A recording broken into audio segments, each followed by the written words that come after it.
السلام علیکم دوستو، امید کرتا ہوں کہ تمام دوست احباب خیریت سے ہوں گے اور دعا کرتا ہوں کہ اللہ رب العزت ہم سب کی حفاظت فرمائے۔ دوستو، آج کی ویڈیو میں آپ کو ایک ایسا وظیفہ بتانے والا ہوں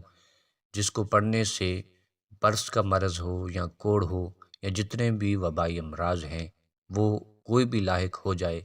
یا آپ کو یا کسی کو بھی پاگل پن کا مسئلہ ہو تو یہ وظیفہ یا یہ دعا پڑھنے سے انشاءاللہ یہ تمام امراض دور ہو جائیں گے۔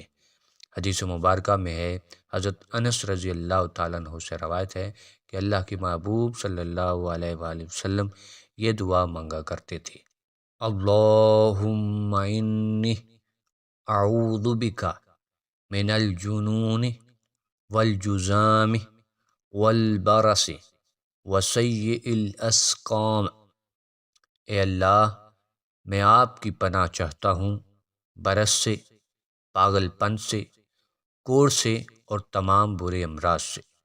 اس دعا کو یاد کر لیں اور کسی بھی مرض میں اس کو پڑھیں، انشاءاللہ عز و جل وہ مرض دور ہو جائے گا۔